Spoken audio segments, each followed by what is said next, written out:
Hey y'all, welcome back to Call Nesha If. Today I got a special guest. Why don't you introduce yourself? Hello, everyone. My name is Tiieze, better known as Tiieze. Tiieze to be specific. Not none of that other schmancy stuff. You call me Tia or T.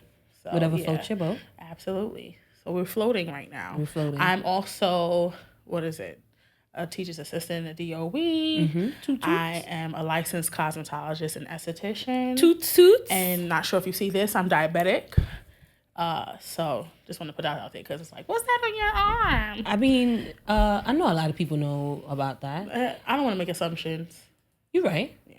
And then, how do you feel about being a diabetic and knowing that these medications that are really originally for diabetics are being used to inhibit weight loss? I have a lot of feelings behind that. Honestly, it's nothing new under the sun because if we look back to like metformin, right? Metformin is actually is definitely fertility is a fertility drug. Yeah. And they realized in pregnant women that it lowered blood sugar. Just like how a lot of people from what I spoken to, those who I spoke to, they coming off of it because from my understanding, men don't have ovaries. That's or true. A uterus and stuff. And That's so true. It's kind of weird that I mean, granted, I get the point of metformin for diet, of course, like health and living and stuff, but let's focus on not doing that. Right. So, for example, I take Ozempic. It does help. It does work out.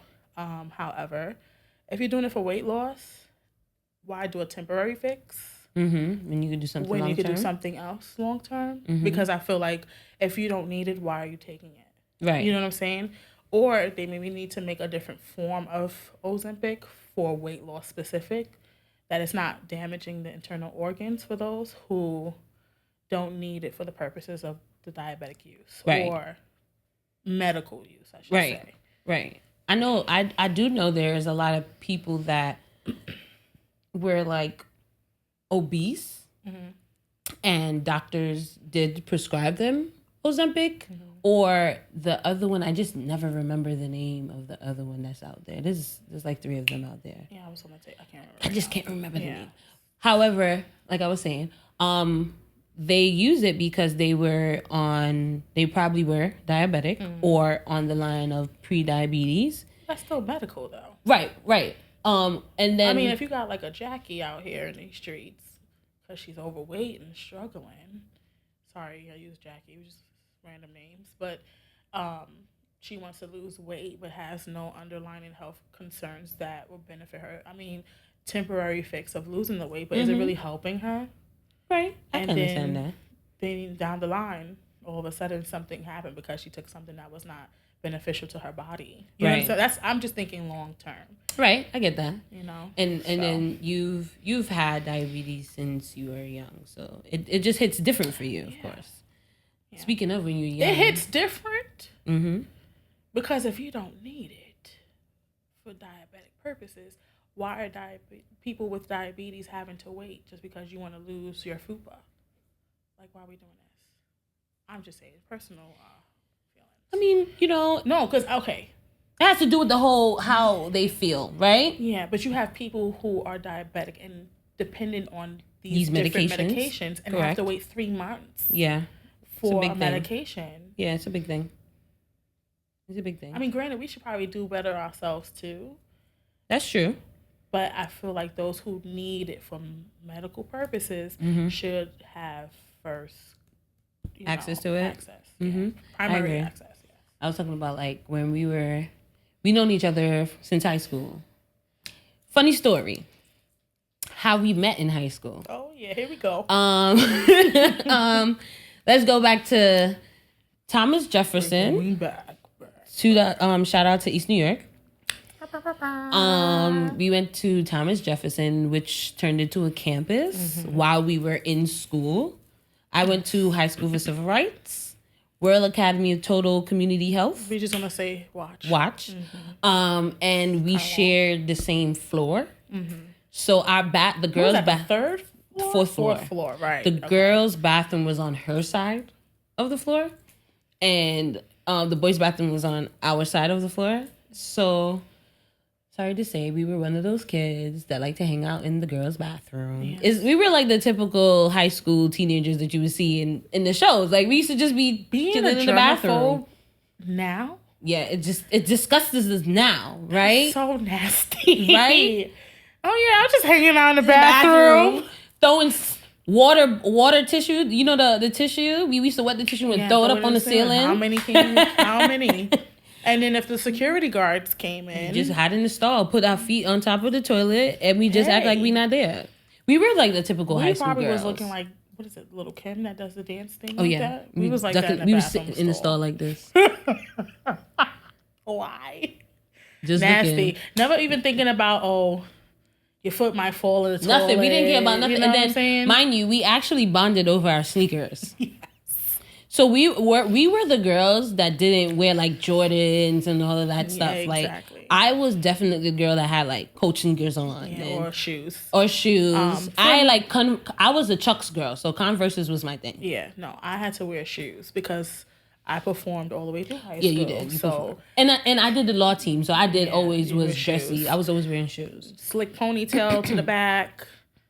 That's true. Uniform professionally. I was always shoes. that girl. I was always in those type of ballet shoes. Like, I got everything to. So we were in the bathroom.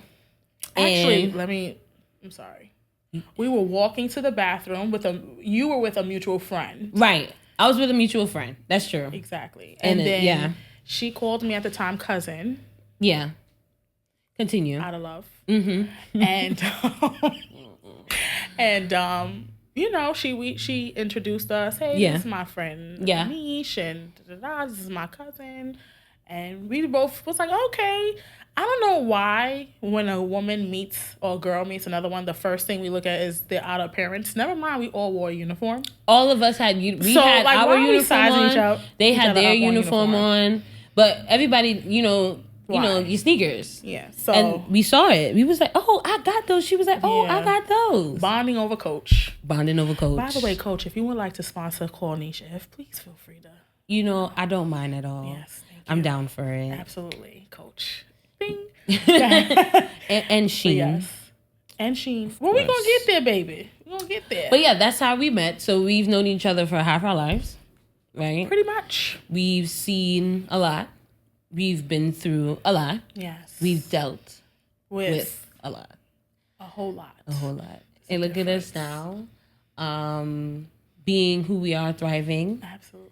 And there's still more to come. Absolutely. There's always more to come. Absolutely. And we have to be thankful for the fact that we had some strong single mothers growing up. Yes. That's my second mom, my Let third me ask mom. you a question. She's part of my village. When I talk about my village, yes. This is when I say my village. Her mom is part of my village, as well as my mom and my village is part of her village. Absolutely. We grew up together, right. And it's just seeing these single mothers thriving, transitioning from high school into college. But first of all, let's talk about college. Yeah, hold on though. Wait, let me ask you a question. Growing up in our neighborhoods in Brooklyn, did you notice the majority of your classmates, peers, however you want to state it, that they all seem to be raised by single parents? Specifically mothers, single mothers. You see, the thing is, did I notice it growing up? No. Mm-hmm. At a younger age? Mm-hmm. No, I can be honest. Okay. But when I got to an age to understand certain life lessons, I should say, that we were taught, even when you're younger, they say certain things, but as you get older, when they repeat it, you understand and you be getting upset, whatever, because you understand it now. Exactly. I understood it when I was a teenager. Okay. I could say when we transitioned from high school to college, and then when college hit us, and we both went to college together. We started college together at a young age, and we both had to transition from college to work life. In college. Okay. While we were in college, we had to do both. And absolutely. We're under 20 years old. Managing both because... full-time job. Yeah. Full-time school. Because we had to take care of our house. Of ourselves as well. And of course ourselves. Yeah. Primarily, I think our parents wanted us to focus on school and focus on ourselves. Yeah. And then that extended over to supporting a household. Yeah. You know what I'm saying? For me, my mom wasn't working all through high school and even into college. She got laid off from her job. She was working at a firm of some kind, helping out cases for the 9/11 situation. I don't really know the specifics. But they had to downsize, and she was a part of the layoff crew.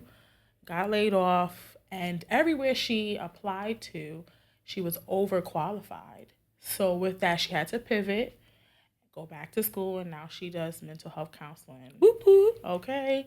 But seeing the journey of that, seeing those tears she cried over her bills, the prayers that she prayed, you know, my mother, and thank God no one really noticed it, but she stood on the corner right by the L train, what is that, Rockaway Avenue, selling perfume bottles for $25 because she went through, I guess, workforce or some kind of program to help her try and get a job. But again, being overqualified didn't allow her to, you know, do certain things. Yeah. So she had to go back to school and further her education, get her master's and whatever. But, you know, seeing her strength, you know, her perseverance and her consistency, her attitude behind the situation with still trying to raise a person, a teenager at that, because I work in a middle school, and they're going through from the baby stage to now trying to find themselves, becoming teenagers, and I mean, Jesus, these kids, Lord, these kids compared to like how we were compared to them. I can only imagine how it was for her and for your mom. Yeah, of course. Single parents raising us. That's a lot. It was. Especially during an era where we first became exposed to like the internet. Like we were the first ones. Yeah. We got a different TV type box of size. We got the different type of internet. These kids don't even understand about dial-up. They don't even know what it's like when your mother cannot be on the phone because you're on the internet. And if she picks up the phone, you lose your connection off the internet. These kids don't understand that. No. But I think it's just the era, right? They were still learning as well. They're still growing. Yeah.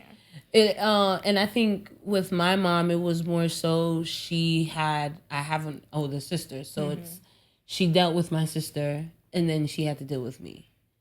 And even in that, wasn't that like at least 10 years? Yeah, my sister and I are 10 years apart. Okay. We're exactly a decade apart. Yeah. Decade and 2 months. Okay. If that. Right. But that's a leap. That's a change. That's a big transition. The big transition too is when I was born, my mother gave her life to Christ. Okay. So that was a different transition too. She was living a different life prior to it, and then to come into a different lifestyle where you have laid your life on the line and devoted your life to Christ, and you're now walking a different journey than you were before. It's a new thing in all ways, right? And then like looking back now. Like realizing at my age, realizing that she was learning. She was in a new era, new walk of life that she had never. And it's not to say that she didn't. Her foundation is in the church. Like my great grandmother, her grandmother raised her, and then they raised them in the church. Right. But you know, as you get older, you go away. She left Jamaica. She went to Canada. You know, things like that. You know, you drift. You meet certain things. So she always had that foundation. Right. But this is just a new life. She's still learning. We all are still learning, of course. If you don't mind me asking, how old is your sister? My sister is she's in 40. Let's just say 40? She's like 40. She's 40 plus. Let's say she's 40. She's young 40s. Early 40s. She's 40. She's 40. Let's just say that. She's not 40. She's 40. I don't know. But let's just say she's 40 because you're in your early 30s. Yeah. Do you see how large of a gap that is? That's a big Your gap. mother's never had a 50-year-old, though. She's never had 2 children who were in their 40s. She's still learning. Yeah, she's still learning. Just because she was those ages and experience life like that, that's different. I always say that. You understand what I'm saying? That's different. It is different. And I always say that my mother is learning because, like I said, my mother is one of my besties. We talk about stuff. We laugh. We giggle. We kiki. I love her mom. Love your mom. Everybody loves my mom, honestly. I even have, like, my guys, I call them mandem. They all, like, they have crush on my mother. Don't laugh because you know that's the mandem. And they have a crush on my mother. My mother is really fun. Her friends are fun, you know? But, you know, it took her time to learn, to make mistakes, to understand the life lessons that she had to experience. And that's when grace is extended. Grace. That's exactly what I was about to say. So, you know, she's still learning, of course. She has grandchildren. I didn't even have any children yet. And so that's another thing. I didn't even have kids yet. So we'll see. Do you want any children? Why does everybody keep asking? You just brought it up. Okay. I feel like it's a natural question to because ask. Sarah asked this before.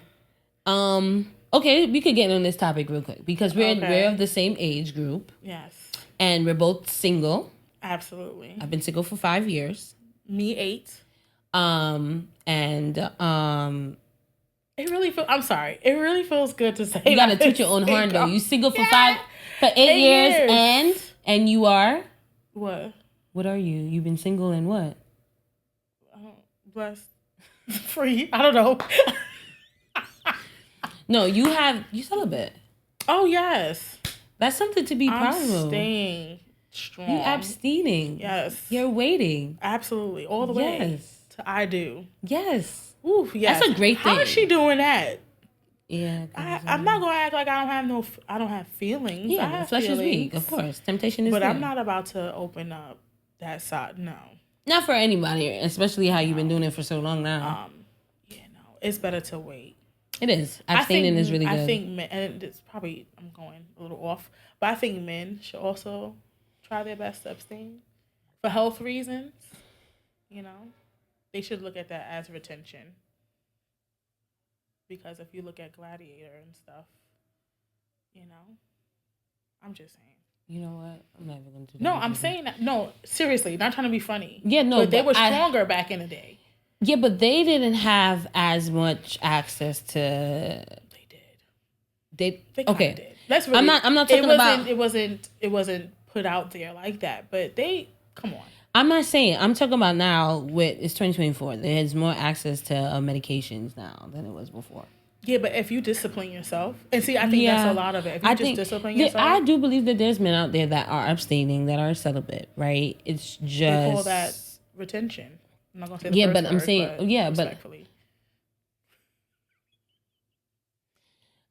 I'm just saying that it's just putting yourself in the right spaces to find those type of men. Yeah, but the thing about it is also, or men finding the right women. Yeah, because women can be a trip. Yeah, you know, I think you're more clear. You have better clarity. You're able to make better decisions in life.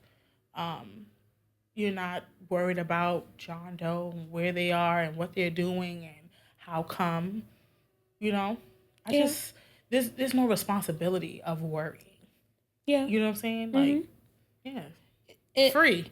Yeah, but then it's like, it's different for men, right? When we talk about like the bio makeup of men compared to women. And they do say that men think about sex more than women do. Like, it's naturally for them to have those feelings. Like, it's nature.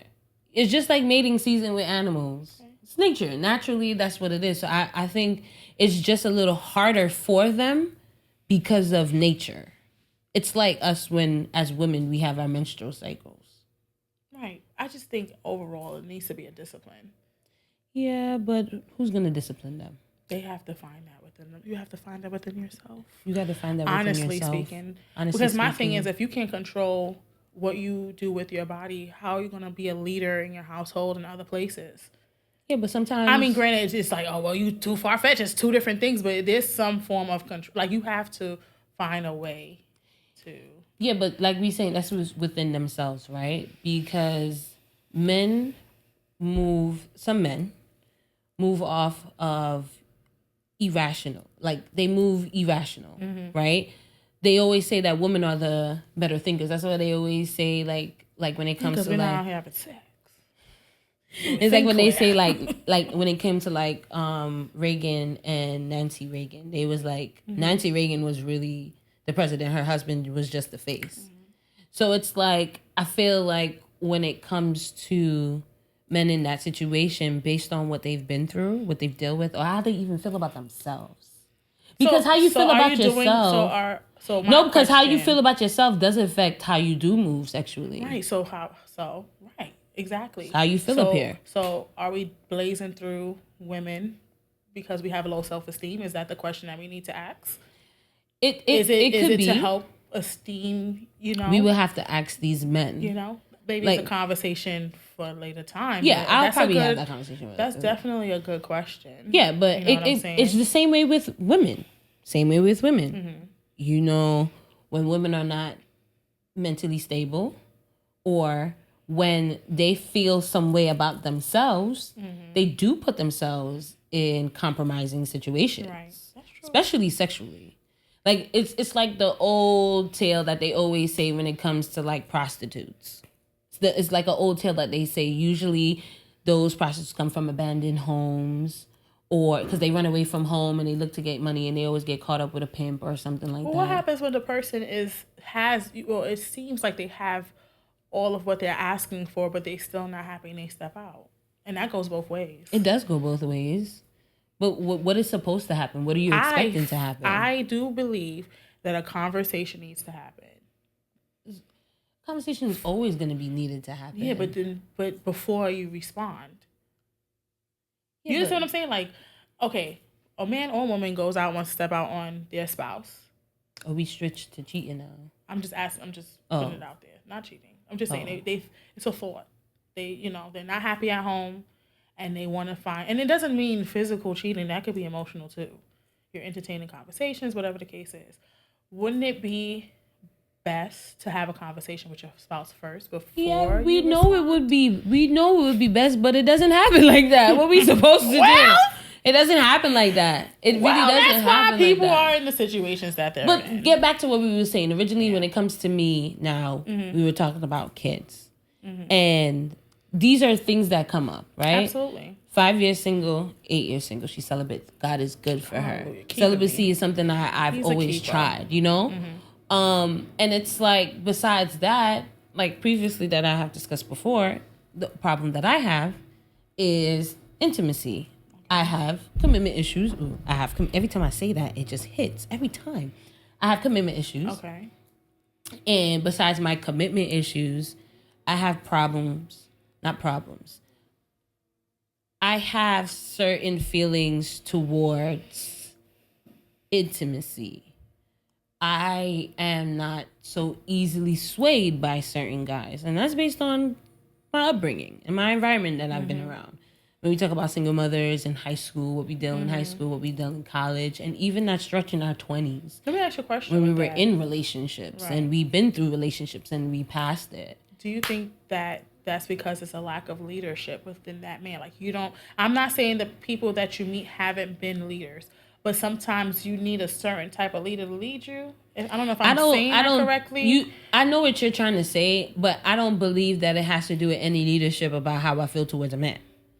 Because no, I'm saying for you specifically. Yeah, but that's what I'm saying. For me, I'm not looking for him to lead. For me to get to that point, I have to even like you first for me to even look at you that way. Okay. I have to start at the point where I feel comfortable even having certain conversations with you. Right. I have to feel to the point that I'm even comfortable with hanging out with you. Like we know, of course, me and you know, there was one person that I was willing to try that with. Right. Okay. And it didn't work out. And it's cool. However, now moving forward, I just know that I was open to it after you gave it I gave it a try, and it didn't work out. But at least I can try again. But then, as I'm dealing with, or even just talking to certain guys, I start to feel more disconnected from that feeling. That feeling of just, the early talking stage, having the butterflies. I don't have that. So are you always looking for a butterfly? No, I'm not saying always but looking I'm just saying, for a is that butterfly. something like you're looking for, like a crazy connection, butterflies. a spark? I would. It's not a spark. Maybe a spark of interest. Mm-hmm. Maybe a spark of interest. And I feel like because I'm a lot to deal with, because I myself, I have OCD, so sometimes that's an issue. I just have things that I want to do that I don't want anybody to distract me from. Okay. And if it doesn't align with what I'm doing, maybe you should change the conversation a little bit. Oh my gosh, I don't want to change the conversation. I'm good. Listen, I'm just everybody's saying, trying to get me pregnant. Everybody's trying to get me in a relationship. No. What I mean by that is instead of saying I have, you can say I had. You know what I'm saying? I had X, Y, and Z, or this was. Because if you want to move forward, you don't want to carry something that you're trying to change into your future. Oh, of course not. You know what I'm saying? I'm talking about even now, like change a little. Yeah, but this is what I'm working on, right? Mm-hmm. And we had a discussion even about like trust. Okay. We were just discussing trust, right? Absolutely. And when we were discussing trust, it was the question that came on, because this is a topic of conversation, especially for our age. A lot of people are going to come to us and ask us, about a relationship. Mm-hmm. Are we, when are we going to get married? When are we going to have kids? Are we interested in that? That's a big thing. Who are you interested in? Who are you interested in doing that, right? As far as gender is concerned. Right. I don't have that pressure from my mother nor my father. Mm-hmm. There's no pressure there because everybody just wants me to get where I want to go in life. Yeah. However, it is a question. So the question that was asked me, why I do know a lot of people do not, a lot of people aren't ready for relationships, is trust, right? Mm-hmm. Oh, I'm sorry. It's there. The trust, right? Mm-hmm. And you asked me, is it because of trust? Why? Or how do you look at trust, right? Mm-hmm. Do you look at trust as you give them going with the expectation that they're going to fail? Mm-hmm. Or you trust them and let it flow, right? Mm-hmm. And I said, I give people the reasonable doubt, right? Mm-hmm. Benefit of the doubt, right? Yeah, reasonable benefit of the doubt. I give them the benefit of the doubt, right? Mm-hmm. I give them the benefit of the doubt where I'm trusting you because everybody should be trustworthy, or you would expect, right? Yeah. To just be trustworthy. Kind of start off in a clean slate. You can't go into something else with the same mindset, right? Yeah. It doesn't happen the way. Insanity is repeating the same steps, expecting different outcomes. It doesn't happen, right? Yeah, that's bad. And you have to go into any relationship or friendship or work relationship, business relationship with a clean slate. Absolutely. So, of course, I give people the benefit of the doubt, right?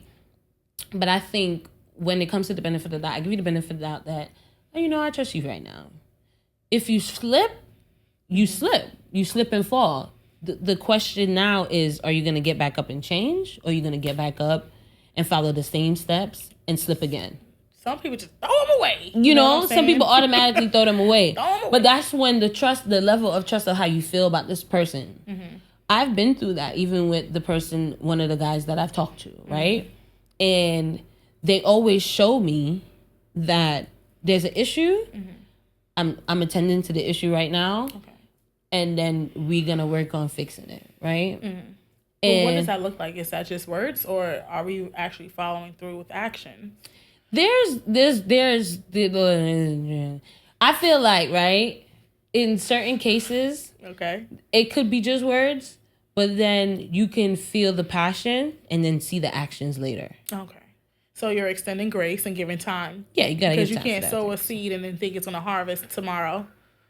I think we're living still in a microwavable kind of era where everybody expects you to take that Hot Pocket. Yes. Put it in the microwave. Put it in the microwave. It's easier to go. Easy bake. Yeah, but they don't understand time, right? Yeah. Time heals all wounds. Mm-hmm. That's what the saying goes, right? Yeah. Even though we've been single for a long period of time, people might look at us like, damn, you're single. What's wrong with you? What's wrong with her? Why is that? It's automatically that, right? It's not. No, but wait. It's not automatically maybe she's working on herself. It's automatically that's the problem. Something is wrong. And that's the problem, because I feel like a lot of people, when they get into new relationships, I find at times, I don't want to say everyone, but I find at times that people carry the same issues. Yes, they do. I agree. Into their relationship for the next person. And then when they see something that they didn't heal from as a red flag, that becomes a problem. Yeah. You understand what I'm saying? Yeah. Whereas the person was just trying to be nice. Yeah. You know, and you over here getting triggered. Yeah. You know what I'm saying? Yeah. Like, go heal. Yeah. Go heal. And I have a reason as to why 8 years single. Like, okay, got out of a relationship, was not healthy. Unbeknownst to a lot of people, they don't realize I don't see out of my left eye. I went through eye surgeries, both left and right, 2018, 2019, and the last one in 2020. So during before COVID. Well, right before the shutdown. So I was quote unquote quarantining in 2018 and 2019 to the point when 2020 came around. It was nothing because I was already doing it. I wasn't already in the rhythm of it, you know. And thank God, even the way that set up now, you know, we could talk about that in detail later. But even the way that happened, it happened so smoothly and so swiftly. But I needed to heal. Yeah. I needed to heal with my health. I know I'm still diabetic, and so I'm getting better. Things don't happen overnight. But even with the physical, my health being healed, I needed to heal emotionally. Yes. I had to heal mentally. Yes, this is important. My vision needed to heal. There were times because, okay, yes, I lost the vision in 2018, and I believe temporarily God's going to heal my eye, open my eye again, okay? Amen. But, you know, even though I couldn't see out of my left eye, when I had surgery on the right eye, I couldn't see anything. I had to rely on what I already knew. Yeah. And that's where my faith in God increased. Amen. Because can you imagine? You go ahead and you walk through the house and you put something over your eyes and be like that for weeks at a time. And although the patch, okay, yes, it was 24 hours. Although the patch came off on my right eye after the surgery, I wasn't seeing clear. I had to navigate through memory. Yeah. You understand what I'm saying? Yeah. So it's not just, 8 years, she just threw it away. Maybe she didn't trust guys anymore, whatever have you. No, I took the time to properly heal. So the number 8 is a representation of new beginnings. Yeah. Like this is something real for me this year. You know what you understand what I'm saying? Like I plan on exploring. I plan on letting go heavy weights. We were talking about earlier having the right people in your boat, like Jonah. Jonah, I don't know if you guys know the story. Go ahead and read it. It's wonderful in the Bible. But Jonah wasn't where he was supposed to be. And instead of being obedient, he went ahead and caused a storm to hit other people who had nothing to do with his destiny. Nothing to do with him. Throw them Jonas out the boat and leave them in God's hand, because at the end of the day, God still made provision. Amen. Through a whale. Okay? Until he was able to come from the sea to the seashore and he was able to be spit out. Okay? What Jonas are we having in our areas? Whether your friends, your family, co-workers, someone, your neighbor, who is it? What are you getting involved in? Cat, the dog? What are you getting involved in? Or the turtle. Don't come at Stinky, okay? Turtle Stinky. Stinky is right where he need to be. But who is attached to you that, okay, you love them? I'm not saying throw people away specifically, because obviously Jonah wasn't fully thrown away. He just needed to come out of that situation because he was causing a storm to hit someone else, and it wasn't their storm. Nope, it wasn't their storm to weather. Are we really going through storms, okay, in our lives? Because that's not your storm to go through. It's not your storm to go through. So we got to eliminate. Right, so it's not only people, but that can also things, be looked at. People, whatever it is that's hindering you. What you're saying is a red flag. And that's something that's going to hinder you. That's something that you need to address. Or whoever you want to talk to needs to address. And you don't throw them away. Be their friend. Be there for them. Be supportive. Extend grace, whatever have you. Let them heal. People need to learn to heal. Yeah. And that's what I'm saying. And I think that's where I'm in that. Well, I passed that healing stage because I've healed over my past situations. I'm glad you're acknowledging that you have. Look at you already applying the knowledge. I've healed over my past situations. Absolutely. So it's the limbo stage now. So you've healed from these situations, but now that you're healed, how are you going to transition into the new situations? And that's the limbo stage, right? You healed from it. You learned your lessons, and I'm you glad you have said learn your matured. lessons, because it's like a educator who Yeah. teaches a kid. Yeah, now you have to a learn. test. You have now a quiz. Or now it's for you to use your life lessons and your experiences and to shape the new life that you were trying to live. So the process of me that I'm in now is just figuring my next steps on how I'm going to do that side of my life. I guess because I have like my career life already in the line, step by step. It's the personal life that I'm trying to work out. And then that's when I always talk about like how we feel mentally, how we feel. Self-assurance is big. Absolutely. If you don't have self-assurance, you cannot assure someone else's self, if you get what I'm saying, right? You can't assure or affirm something into somebody else's life if you haven't did the same for yourself. Okay, so I love God. I love the Bible. I love Jesus, right? So in the Bible, it talks about loving your neighbor as you love yourself. Right. How can you love your neighbor if you don't know how to love yourself? And that's real. It's like, real. It's general. Real. It's a real thing. Because as a parent, as a human being, as a spouse, as a teacher, as any person that's in, like you say, leadership, you can't but you can't even give off love if you don't know how. You can't pour into other people's cup when your cup is empty. You a dry pitcher just out here, just, So that's where I'm at. No. Like, I feel like I would have to be in a better place within myself. So what you're saying is, what I hear is that you're finding a way or finding a place or trusting God as the source to fill up your cup, your pitch, right? Your pitcher. Yeah. That way, when you pour into others in your profession, in your private life, your family, your friends, whomever it is, you're able to pour out into people because you're filled. Of course. And it's not only that, because God has presented other people in my life to help with that cup. People pour into you so you can pour into somebody else, right? And right now I'm in that position. Not the Jonas. I'm sorry. And I'm in that position now where somebody is helping pour into me. Good. Whereas I can pour into somebody else. Absolutely. And I'm also seeking therapy.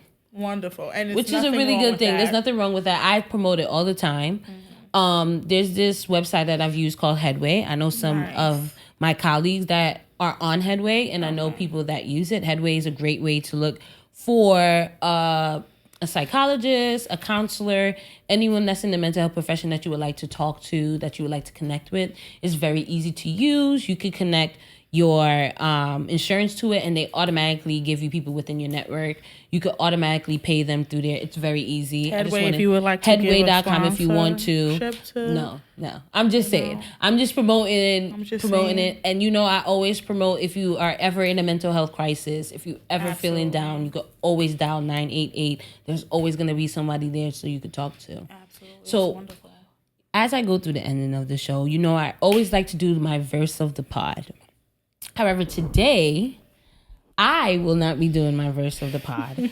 I will definitely be having my lovely sister do the verse of the pod. Yes. So we will be ending it with Tiieze doing the verse of the pod. Absolutely. So the verse comes from Ecclesiastes 4, chapter 4, verses 9 through, I believe this is 12. And it says, 2 people are better off than one, for they can help each other succeed. If one person falls, the other can reach out and help. Amen. But someone who falls alone is in real trouble. Okay?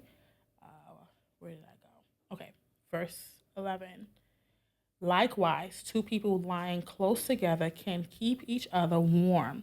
But how can one be warm alone?